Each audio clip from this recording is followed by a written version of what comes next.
So I know I already asked earlier, but who here has worked with ACS data either in the classroom or as part of their research or just their own curiosity? So can you raise a little bit? So about half, roughly half.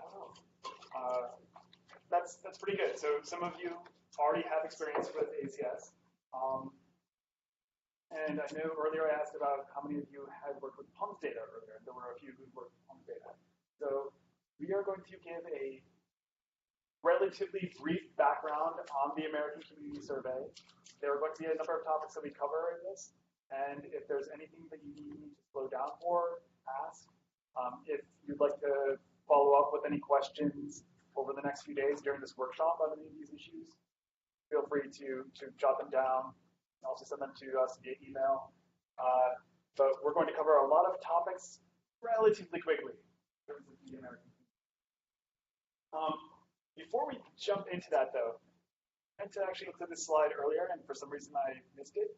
But one thing that I did want to mention is that one of our goals in getting more students to work with data, with quantitative data, is to address kind of a need for it throughout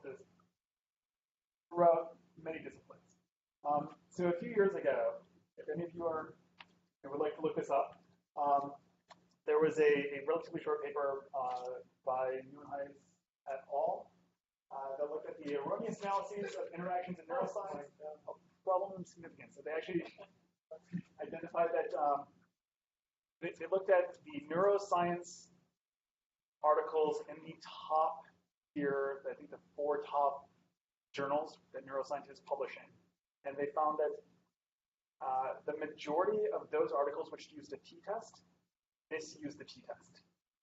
Which, familiar with the t-test, it's pretty much as simple as it comes in terms of statistical tests.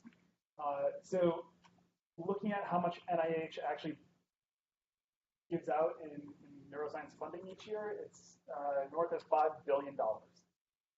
So there's a big question about whether these analyses are what they claim to be. Are these studies really supported by the data? And I think one of the things that we can do is whether those students, maybe in neuroscience or otherwise, are in your classes, or are in your departments. Many of you may have them in your classes, and there's an opportunity to support this kind of quantitative literacy, sometimes called quantitative reasoning or statistical literacy problem.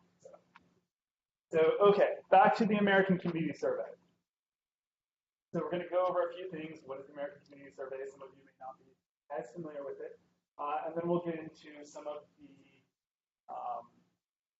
the background, some of the technical details of it. So starting out with the origins of the American Community Survey, following the 1990 census, there was a proposal to provide more timely data and a little bit more accurate. So the 1990 census, so the census used to have something called the short form and the long form. The short form went out to, the questions on the short form went out to all households, but the short form itself went out to 5 out of 6 households, and 1 out of 6 households got something called the long form. Long form had something in the area of 80 questions, whereas the short form had a ballpark of 8 or 10. Last time that there was the last time that there was a long form during the census was the 2000 census. The 2010 census was only a short form. And questions that had been on the long form were spun off into something called the American Community Survey. First launched officially in 2005. They didn't start up group quarters until 2006.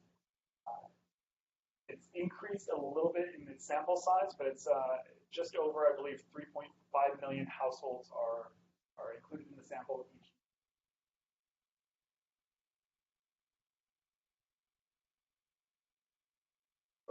before. Mentioned that Puerto Rico is the only, we have had people interested, participants interested in Puerto Rico data. Puerto Rico is the only territory that has data available as a part of the ACS. The other territories actually have ACS type questions included on their decennial census. That. So just a reminder that the 2010 census counts the population to support apportionment and redistricting. Those numbers are actually used, though, as kind of the basis for the weights for the ACS and some of the other surveys. We'll talk a little bit about the census during this workshop. If you have questions about that, please feel free to ask.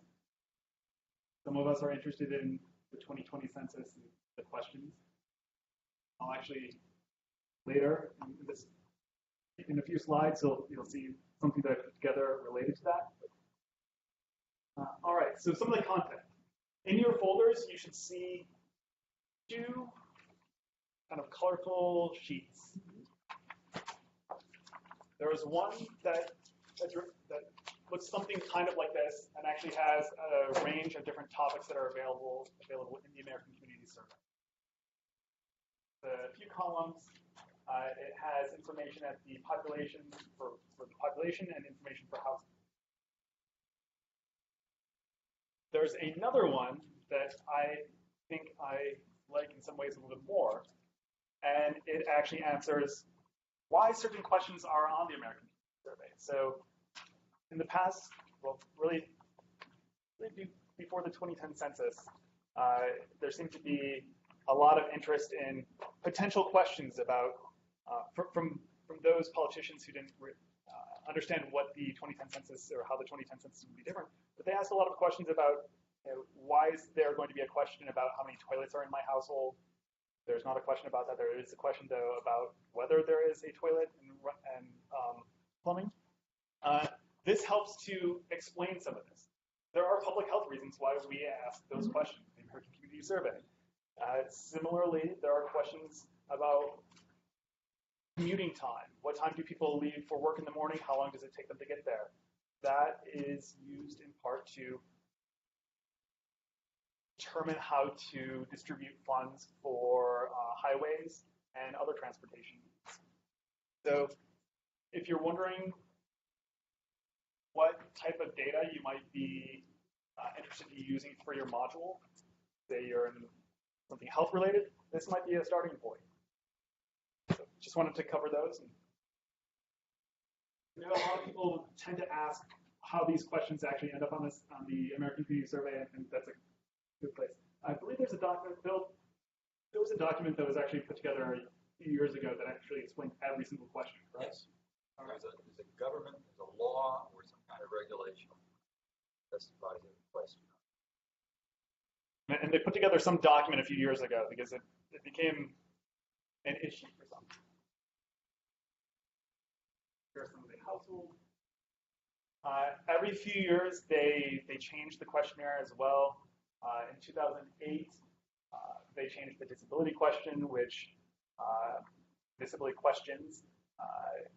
They also added questions about health insurance coverage. By 2013, they added questions about computer ownership and internet access. Some of those have changed as well. There used to be some questions like that on the current population survey, the Census Bureau, BLS partnership.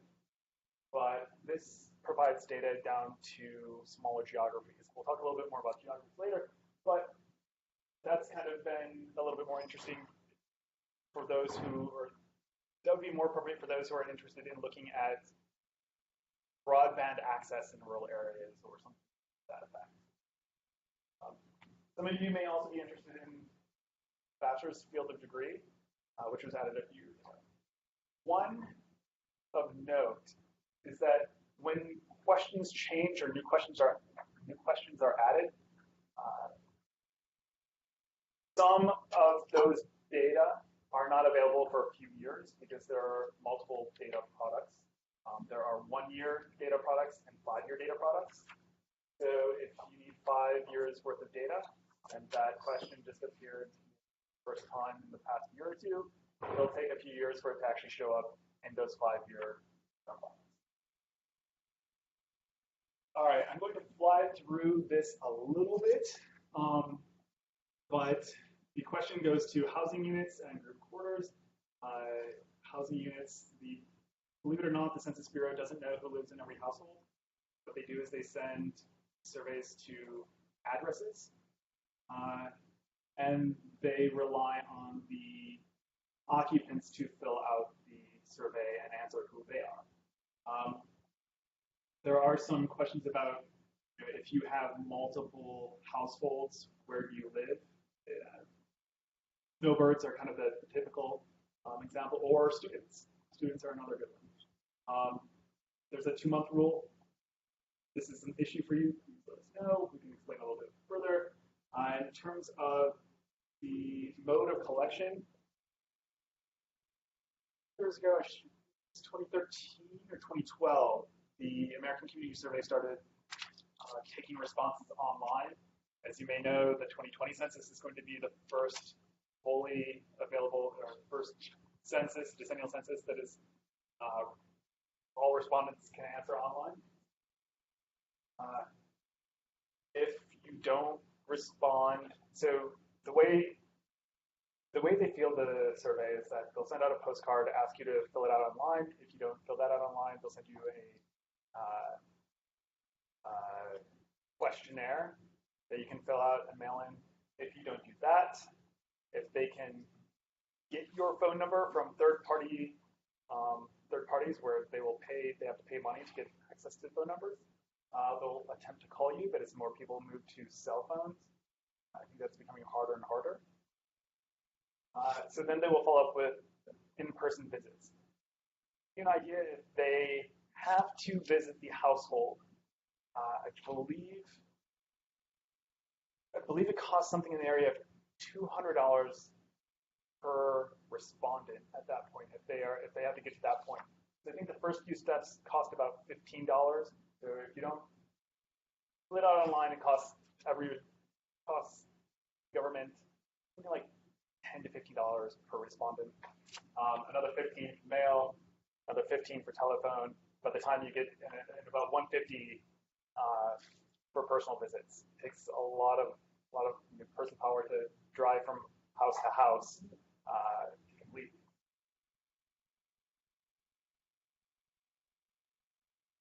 So one of the big differences between the census. Sorry, go ahead.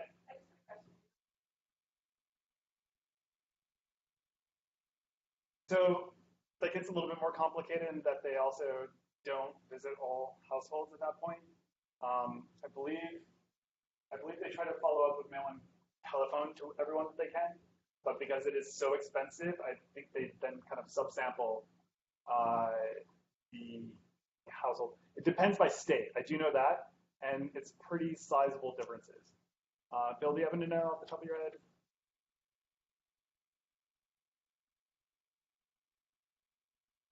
Yeah, I don't want to give the number that's in my head because I don't remember accurately. But as Bob Groves, former Census Bureau Director, formerly part of the Institute for Social Research here, answered in a Senate committee hearing about 10 years ago, about 98% answer in one form or another.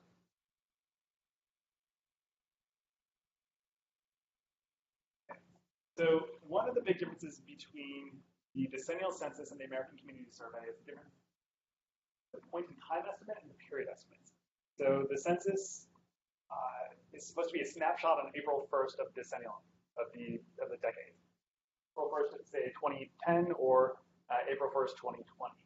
The American Community Survey is a period estimate over the period for which it covers.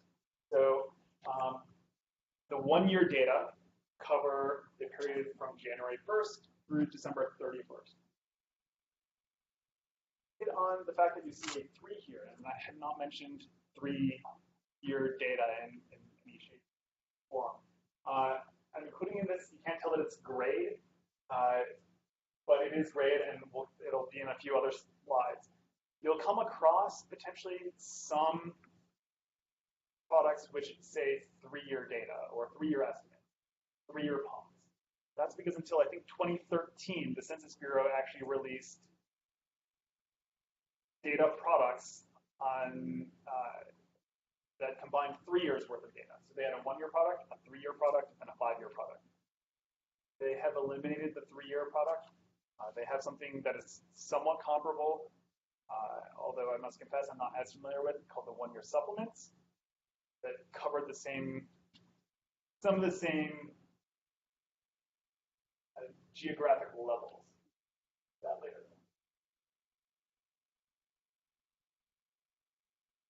Okay. So I'm going to get into the geographies a little bit more. I'm actually going to cover them now today, but the geographies a little bit more in a few minutes. But here they are. The 1-year estimates are available though for populations with 65,000 or more people. So that's the entire nation, every state, DC, every congressional district. About 25% of counties. I think it was somewhere in the area of 750 or 770 counties out of 3,143. And the 3-year product used to be available for those with over 20,000 people. The 1-year supplements that I mentioned are available for populations over 20,000. So if you're interested in some of those smaller counties, the smaller cities that are between the 20,000 and 65,000, you may be able to find them in the 1-year supplements. I should mention that these are for the summary file data or the summary data, not for the pumps. On that, but think about 1/2 of counties would fall in that range, 20,000 or above. Then the 5-year estimates actually have all geography. So that's all counties? All counties. All 3,143 counties, 3,251 or something in Puerto Rico. So JP, I just kind of jump in. It's probably obvious from what JP has said that you have to make a choice. If you're interested in small areas, the reason why they don't have really small areas every year is that the sample would be much too small for those small areas. So then you can use the 5-year data, but then you pay the price of not knowing exactly when in that 5-year period that information was for. So if you deal with a variable like poverty rates, for example, well, poverty can kind of go up and down depending on the recession. If you do that 5-year estimate, more or less like an average over that period, where for a larger area, you have that estimate for every year, you can sort of take that up and down. So you have to decide for what it is that you're looking at.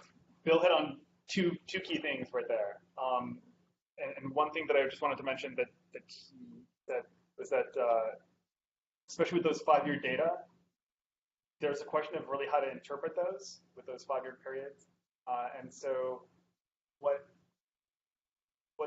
the growing consensus seems to be is to focus on that middle year. So if you see something that's like 2012 to 2016, we used to say it's the 2016 5-year data, and we still do. But that tends to, there have been a few studies that have connected it then to the mid-year, the middle year. It just tends to, if you compare the 5-year data to 1-year data for geography where there are both, the 5-year data tend to look most like the middle year, as you might expect. These are the data products that are available for the 1-year and 5-year data. Again, these slides will be posted, so if there's something that you want to look back on, I'm again flying through these a little bit. There are interested parties, local governments, emergency planners, businesses, the Census Bureau when they need to get Congress on board sometimes with the American Community Survey. They've reached out to people like Target because Target uses this. I will also later this afternoon show how businesses use these data with if you're familiar with Esri, they're the people behind ArcGIS, ArcMap.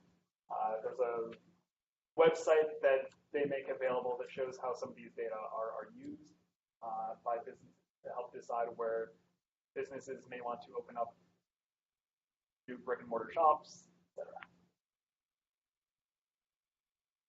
I'd like to learn a little bit more about any of the ACS directly from the Census Bureau. There is a ton of technical documentation. This is their website. There's technical documentation on their methodology, they have news, they have training, they have webinars of their own, which I will get into a little bit. Also see get comparison guides, how to compare the ACS against the census on some things, on some measures. It'll highlight some differences. So if you have a question, if something is comparable between, say, the 2015 one-year ACS against the 2010 census, look here if you might have, if you have some concern. There are, I think Bill mentioned that we were involved in writing one of the Compass products. So the Compass products are a set of these 30-ish page booklets, which help to describe how the different groups can use American Community Survey. There are a couple that might be of relevance. I know this says high school teachers, but that would be appropriate for most of you who might be teaching undergraduates, especially lower level undergraduates. There's a PUMS user, which is good, might be good for those using microdata, especially if you want to use it directly from the Census Bureau. I will say that it focuses on data ferret, which again, I think only works with Internet Explorer. Yeah. Is general data used that be like good research? I want to say universal research. Yeah. I will say, plug our own. Bill and I worked on the month of media, which it covers quite a bit because it's for those who might be working at large national or international newspapers and down to kind of like the local paper. So that should be pretty readable. They all share the same appendices, and the appendices are also helpful for identifying how to calculate different margins of error. We have some slides on that coming up. I know that was a question earlier, so I added some of the slides that we had. But the appendices have some useful things like that. Of course, you can also find data. Technical documentation. They actually recently updated their technical guidebook. It's like a 400-page book, which gets into the nitty-gritty of how they field the survey, their cluster sampling techniques. Notice TP67, technical paper 67, but they've updated it in 2014. Right here. It's not as bad as it sounds. But I want to cover a few things with geographies. So most of this will focus on those that are available for the summary data. So one of the complications or one of the limitations of working with PUMS data is that they are not available down to the kind of lower geographical summary levels. They aren't available for counties, they aren't available for census tracts. If you're familiar with census tracts, step back. How many people are familiar with census tracts? Okay, about half. I'm going to cover those in just a few slides. The PUMS, the microdata, are only available for geographies known as PUMAs, which are about 100,000 people or more. And for states, I don't think they're available for congressional districts, are they? But there are limitations on what kind of geographies you can look at with the PUMS. That's one of the reasons why, and one of the other reasons why people often use the summary data, even though they might be familiar with the microdata, because there are certain limitations, kind of neighborhood level indicators you might be interested in. So summary data are has a much wider range of geographies in which you can. So there are two kind of broad types. There's the kind of legal administrative areas, some of those political boundaries, and then the statistical areas. These are typically developed by the Census Bureau, or OMB. Some things like census tracts, census blocks, PUMAs. I mentioned census blocks. I apologize. Blocks are not available for the decennial census. Census block groups are available. So this is actually a map that I made once upon a time, but I like it because it shows the combination of some of the political boundaries and some of the statistical boundaries. So this actually has three different levels of geography kind of embedded all at once. So the entire area is the Baltimore metropolitan area. If you're really interested in what this is showing, it's looking at kind of a segregation. So the red is looking at those kind of small geographies, neighborhood level geographies that are majority black, and the color intensity relates to the how predominantly black it is. Blue is the white, and same. So you can see that this is the Baltimore area, Baltimore metropolitan area. Each of these are counties, the Baltimore metropolitan area. The metropolitan areas are built up of counties. And then within counties are census tracts. So this will make sense in a moment, but this is hierarchical. Not all of the geographies are hierarchical, but those are. So going back to the political boundaries and the statistical areas, there's just a list. Important, but you have this available as a slide. This shows some of the different types of geographies and how many are available for the 1-year data. But here's the kind of hierarchical table. So I mentioned before that that map showed census tracts. So those are the second smallest geographical entity that you can get to with the ACS summary data. The decennial census has one geographical level below that called the block. But from block groups, you can build tracts. From tracts, you can build counties. From counties, you can build states. But you can also build, you also go this way, you can also build metropolitan areas. So metropolitan areas can cross states. That's why they don't fall under states. States build divisions, divisions build regions, regions build the U.S. You have these other geographical entities that kind of fall off.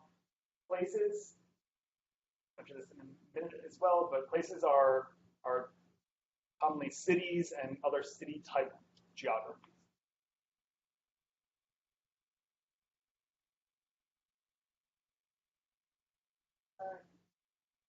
Census tracts, if you're really interested in neighborhood level data, census tracts are probably the way to go. I'm going to show population distributions in a minute. Some of you may be tempted to go to the block groups. That could be valuable, that could be helpful, but you'll want to look at the margins of error because the margins of error are going to be fairly large. And oftentimes you can get around that by combining block groups, but then you're back to tracts. So on the other side of the state, just about 100 miles west of here is Kalamazoo, Michigan. Go Kalamazoo. I'm from near Kalamazoo. So this is Kalamazoo County. The entire block is Kalamazoo County. It's a nice square. And then this is just kind of showing one of the tracts within Kalamazoo County. And if you broke that, if you zoomed in even more, within that tract are then three block groups. You can see the population of each of those. So the tract has actually a larger tract. It has almost 7,000 people. Each of the block groups has between 1,700 and 2,800. So you were interested in looking at what the population distributions were of census tract and block groups. I don't know if you can read these that well, but you can see that at the top of that curve is right around think 3,700 or so for the census tracts, whereas the block groups is right around 1,000.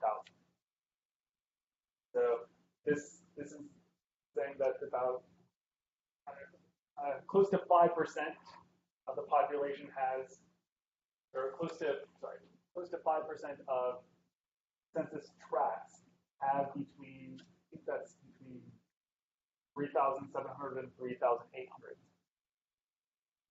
Whereas this one is saying that about 8% of census block groups have between 1,000 and 1,100.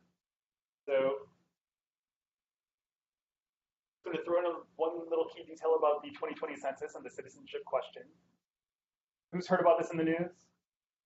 All right. So if you were concerned about identifiability of citizenship status, being a non-citizen in block group level data that are only available down to the block group level, it looks like only about 5% of, 2% of census block groups have fewer than 500 people. So it's difficult to identify individuals within it. If you move to census blocks, these are only available for the decennial census.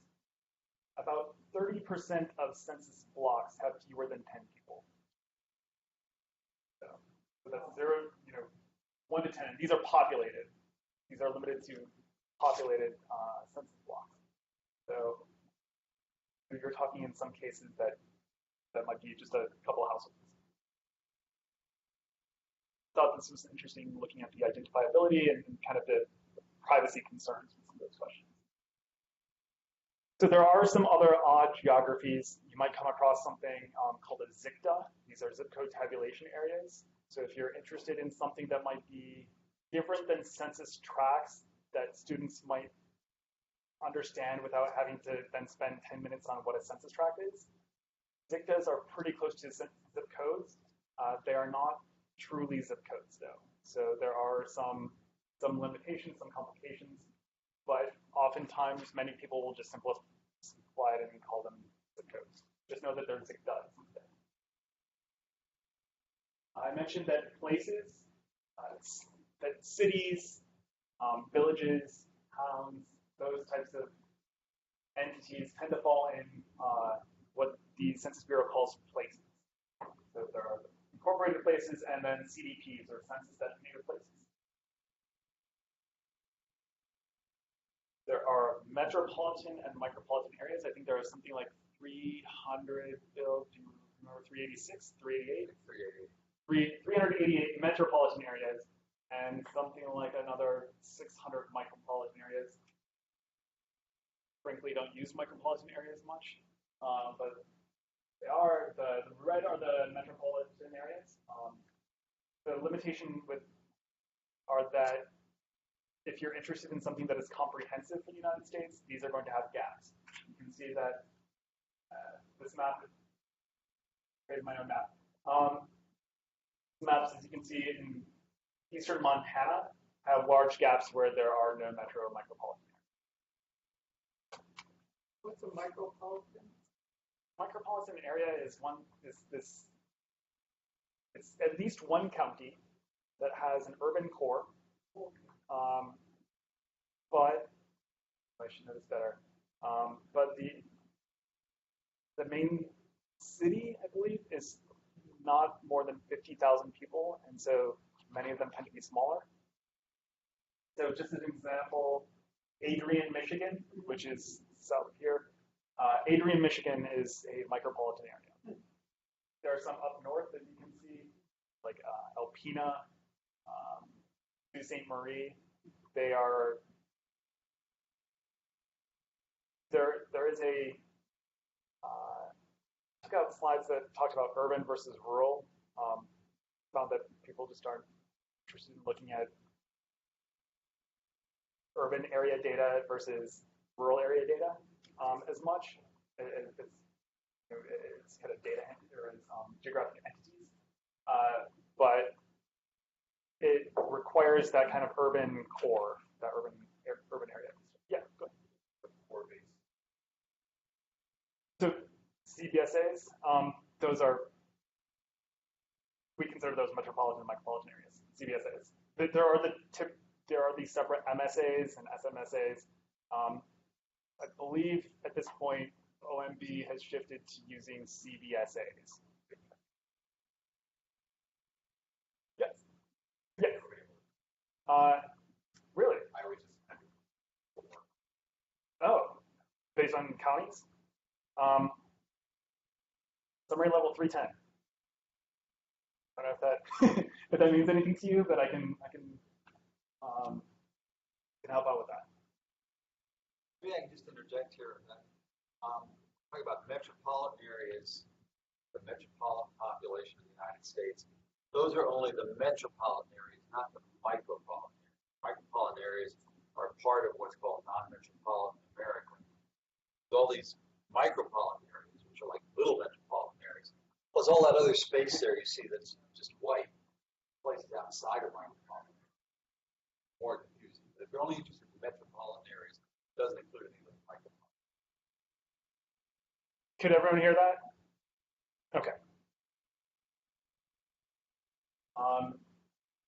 The CPSAs actually include the micropolitan areas. That's the one. The Census Bureau has finally listened to some users, and so they have some of their products now a way in which to limit to either only metropolitan areas or only micropolitan areas. So, just going back to kind of how these constructed, what is the basis of a metropolitan area. So this just shows the urbanized area or urban cluster that's kind of at the center of a metropolitan area. There are three different MSAs here. So each one has its own urban core, urban area, or urban cluster. And then built on top of that are the counties, and there's a method for determining which counties fall within a metropolitan area, which is beyond the scope of here. All right, so other topics. So some of you might be interested in combining geographies or combining categories, and also interested in looking at some of the margins of error or standard error. That several of you are teaching stats courses. Harley, you mentioned that you were interested in margins of error. So I threw in a few slides about this. I'm going to cover it very briefly, but there are multiple slides in here to help address this in the summary data. So basically, the Census Bureau provides their American Community Survey estimates attached with margins of error. And those margins of error are at the 90% confidence level. So you can get to the standard error or to other levels of confidence by performing some quick calculations that are available here. So this is a quick example of how to switch from a 90% confidence level to a 95% confidence level. Shows some of the other calculations. So if you want to go up to a 99% confidence level. And then I included this. This talks about how to, so if you've worked with B01001, which is one of the summary file tables, the population by sex and age. There might be a non-standard table that actually has males and females combined for different age groups, but most of them have it broken down by sex. So if you were interested in looking at the population under age 5, you actually have to add males under age 5 and females under age 5. Yes, the margins of error are not provided for that. So what you have to do is calculate your own. So this is basically what you have to do. It's just the square root of the sum of squares. But this can be used, this is for combining two different categories, but it can also be used for combining geographies. There are additional resources that are available from the Census Bureau directly here. And that's it. Were there any, oh, thank you. Were there any questions? You don't need to clap for me. Any questions about any of the things that I covered? Yes. Yeah. Yeah. Yes. I guess that's the question.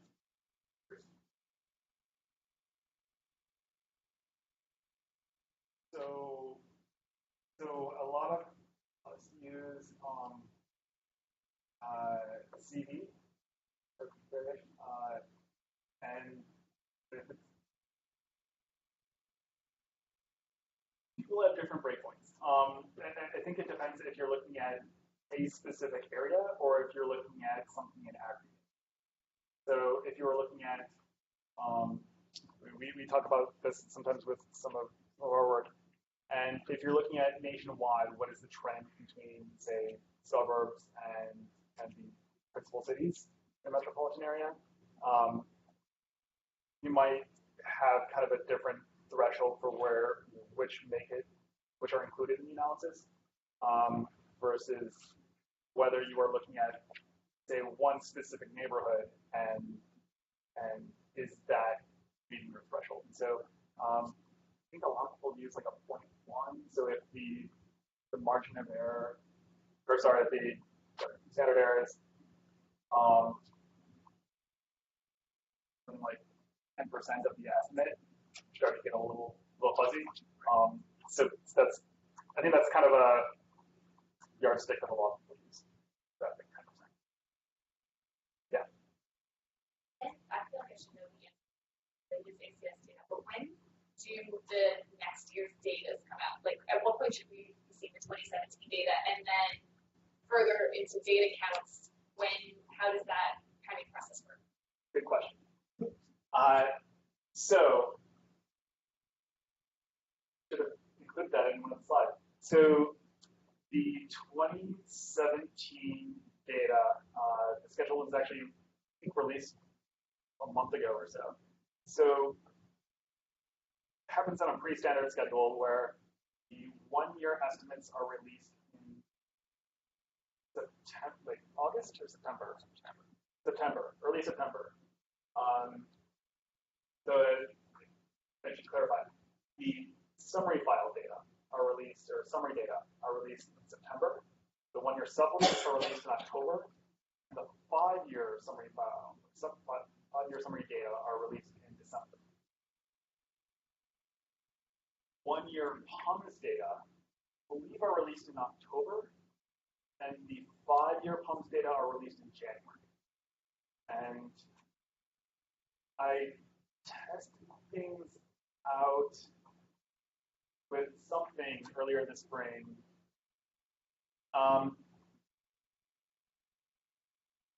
We hope to, in the future, with the 1-year data, be able to release them within a couple days.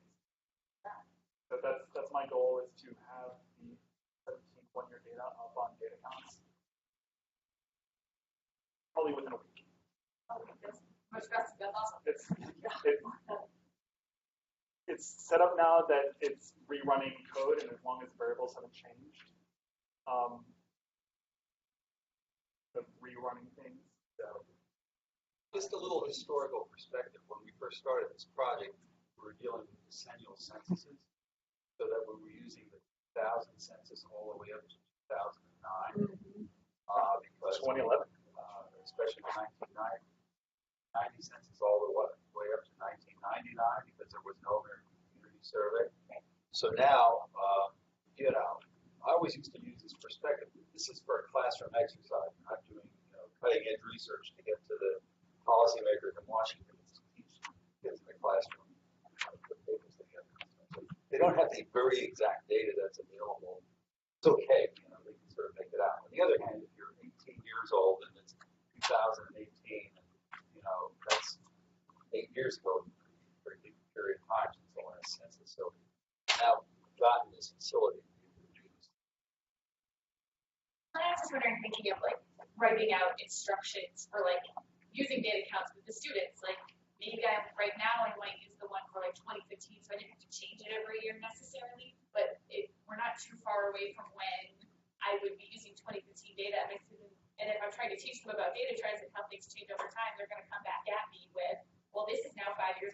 we know that this is still. So I was just wondering in terms of keeping things updated. Yeah, and that's as Jill mentioned earlier. I think she was discussing how she had been until just a few weeks ago using 2012 data. That's what we had available. Yeah, just like this. And you said that there were substantial changes from 2012 to 2016. And I think before that you were using 2008 data. Yeah. So you'd actually seen like a 4-point shift in the percentage of non-Hispanic white. So. Yes. One other question. This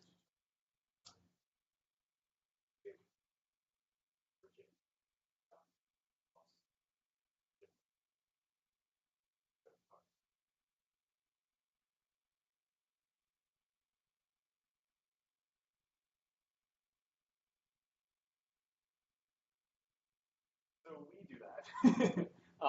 We can discuss it. I think if we do, we can discuss it a little bit more individually.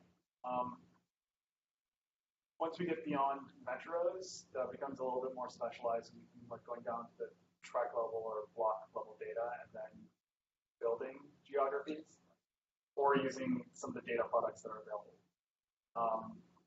There are some, if you're interested in looking at